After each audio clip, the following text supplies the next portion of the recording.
How's it going, everyone, and welcome to another video. Today I'm going to be diving into the world of Tyria and checking out Guild Wars 2 to see if it's worth playing in this day and age. But first, please consider giving the video a like and subscribing to the channel. It helps out massively. Now, let's get into it. With New World going into hibernation for a bit, I figured there'd be no better time to try out some other games than now, and Guild Wars 2 is a game I've always heard great things about. When I first started playing New World, I was deciding between the two games on which I wanted to make my main MMO, but then New World went on sale, which ultimately swayed me in that direction. But for the short period I played Guild Wars, I did really enjoy myself, so now I want to go back and see what might have been. I'll start off by giving you a quick overview of my new player experience and how it felt, before letting you know a bit about what you can expect to be doing at endgame in this massive MMO. Now, let's jump in. Upon starting up Guild Wars, I was greeted by a really relaxing opening login screen, before being prompted to create my character. You may notice I have a couple of achievement points already, and that's because I created a necromancer initially, but gave up on him shortly after because I wanted to play a mage instead. So by now, I was on attempt number 2 of creating my character. I was given 5 options of player races, but I went with human, like the basic gamer that I am. From there, I got to choose my profession, and out of the 9 options, I chose Elementalist, since that was the closest to the playstyle I had been playing for years in New World. I did notice at the bottom though, that it's the most complex profession to play, but hopefully I was enough of a gamer to handle it. I then decided on my look, and there's a decent amount of variety to choose from, especially considering the game is over 10 years old now. I went for a Gandalf the White looking character to fit the mage kind of playstyle I was going for.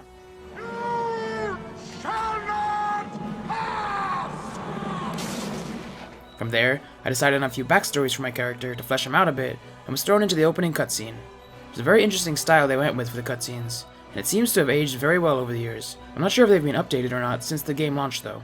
The story isn't anything spectacular, but it gives you that feeling of an adventurer setting out on their journey by the end of it. It's not bad for MMORPG standards though. From there, my journey was underway. I was thrown into a town that was under attack by centaurs, and I had to aid the guard in protecting the people of the village. A nice touch that Guild Wars does is that it has different starter stories for every race, so there'll be a lot of replayability, and I've been told by people it's a very alt-friendly game.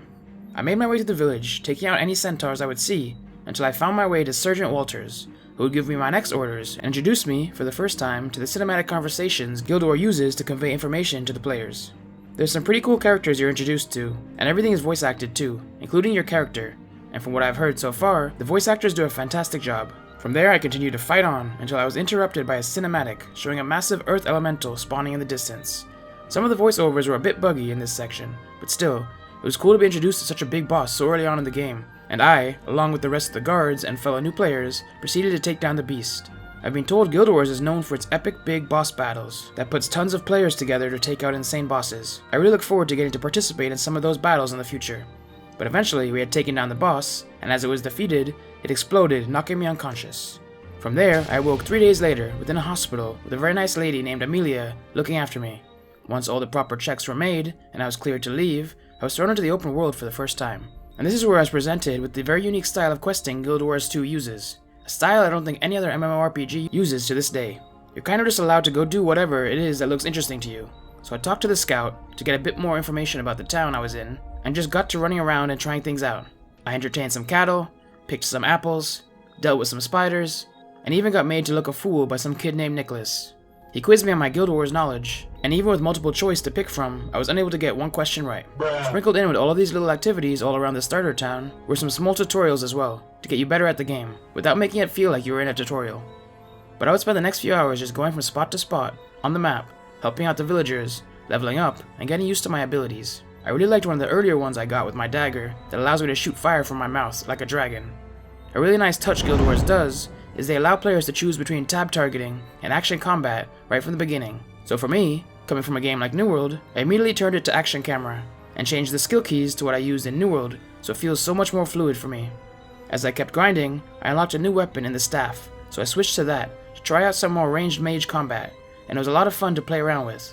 Something really cool about being an elementalist is the ability to change between elements, so I can go from blasting an enemy with fire into ice with the click of a button mid-combat and start hitting him with ice attacks. I could tell this is why the Elementalist was referred to as the trickiest build to master, as I assume there's a lot to learn about which elements to use in which situations, and switching between them on the fly would take a while to master, so for now, I just stuck to fire and continued to grind on. I figured once I mastered fire, I'd move on to the next element, till I mastered that one, and continued on like that. It really had me feeling like the Avatar, trying to master all of the elements, Maybe I'd have to change my character's name into the last chairbender eventually. Water. Earth. Fire. Chair. But I kept on grinding until I hit my first big milestone, level 10, which unlocked my personal story and a raptor mount to use for 10 hours. I was really excited to get this mount, as everyone raves about the quality of mounts in Guild Wars 2, and I've gotta say, the raptor does feel great. I looked up a couple of videos of the other mounts, and they look phenomenal as well. I know it'll be a long way to go to get all of them for myself, and I need some expansions to do so, but I really look forward to trying them all out. Each kind of mount plays very differently, and some are required to traverse certain areas in the world of Tyria. The flying mounts look particularly epic, and I'm not gonna lie, when I'd see people fly by me on them, I'd get kinda jealous. But after I played around with my mount for a bit, I headed on over to start my personal journey and see how the story was. I was sent on a couple basic missions, took down some bandits, and kind of just grinded my way through the story missions, not getting too hooked with the overall premise of it all, but they did introduce some pretty interesting characters, especially Countess Anise.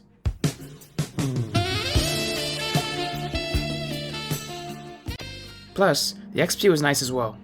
In between missions, I'd been watching videos about Guild Wars, and from what I got from those videos, I hear the story gets a lot better later on, so I won't judge it too harshly on the early story. I guess they have to build my character up before getting to the epic stuff. But since I wasn't really too enthralled with the story, I decided to get back to what I was having fun with before, and just run around helping out. So I set off with the goal to max out all the activities in the first zone I spawned into, in Queensdale. This took a couple of hours to complete, but eventually I got it done, and I was very thankful for my mount while grinding these out.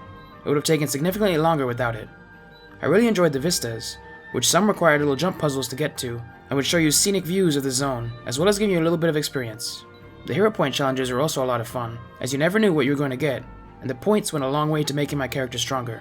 During this whole process, as I was running towards one of my objectives, I saw a massive demon-looking creature in the distance, so I headed towards it to check it out, and I found myself in a world event, with tons of other players trying to take down this creature. It was really cool to be able to experience one of these massive bosses so early on into my journey, giving me a taste of what was to come at endgame.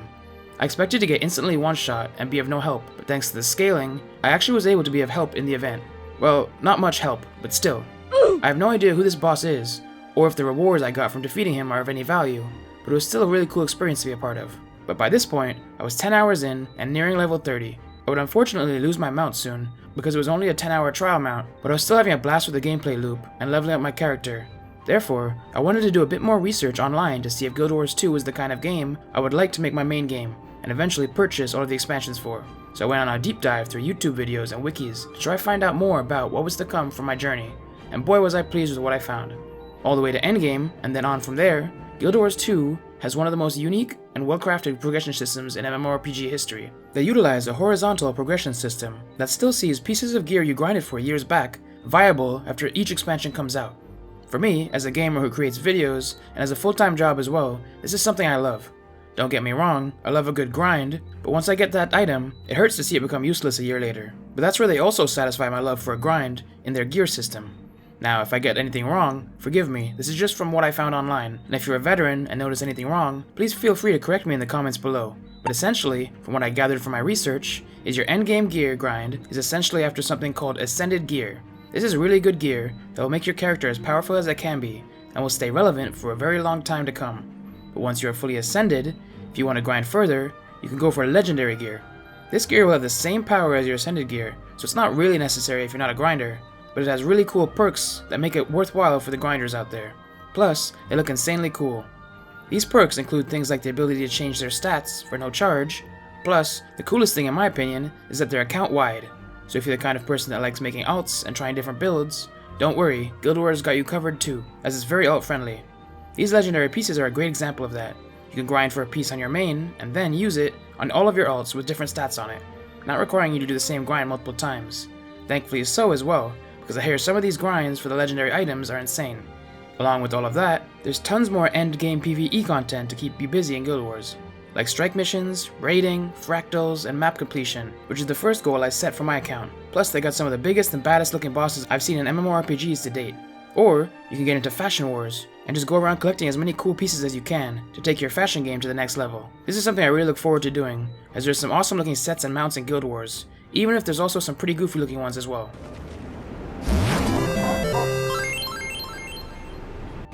What? But if you're not into PvE, and all you want to do is PvP, Guild Wars still has you covered. If you just don't want to touch any PvE whatsoever, you can do that, and still be competitive, as Guild Wars has scaled PvP game modes, so you can just go in, have your character shot up to max level, get to play around with your build, and go head to head with other players in a level, competitive PvP battle, which is something you don't see a lot of in MMORPGs. And they don't skimp on the rewards either, as you'll be given amazing loot for your PvPing efforts as well. Eventually though, if you want to build out your character and get into larger scale PvP, you can head on over to World vs. World, which isn't scaled, but looks like a blast. Essentially, they'll put 3 different worlds against one another, and have them fight it out to determine which one is the strongest. And when these go down, it gets wild. Anything from massive Zerg battles to small scale battles, and even 1v1s, all going down at the same time in this mode. You really will never know what to expect. This is something I'm really looking forward to, as I love getting into guilds and participating in large scale battles. But again, take everything I say about endgame with a pinch of salt, as I have yet to experience a lot of it. This is just what I gathered after watching hours of videos on the subject, and going through countless wikis. If any veterans want to clear up any errors I may have made, please feel free to do so in the comments below. I'm still very early on in my Guild Wars journey, but man am I loving it. It's been a while since I've woken up with that feeling of excitement to log into a game and get grinding, and I'm so excited about what I have ahead of me still. If anyone were to ask me should you play Guild Wars 2 in this day and age, I'd have to say it's a resounding yes. This game feels timeless. The developers seem to really care about the game and do a very good job at running it, and there's just so much content in it for you to experience. Plus, you can play a large chunk of the game for free with their free trial, so there's nothing to lose. Jump in, play around, see if it's your kind of game, and if it's not, just uninstall it. But if you fall in love with it, like how I did, maybe pick up a couple of expansions here and there as they go on sale and grind through them all. But let me know if you've ever played or plan on playing Guild Wars 2 and what your thoughts on the game are in the comments below. And if you enjoyed the video, please consider giving the video a like and subscribe to the channel. It helps out massively. But until next time, have a good one. Thanks for watching another video. If you'd like to hear my thoughts on if you should play New World in this day and age, click on the video to the left. Or, if you'd like to see me host a transmog contest in New World with fellow content creators, click on the video to the right. And a massive shout out to all the channel members and patrons who help support the channel, displayed on screen now.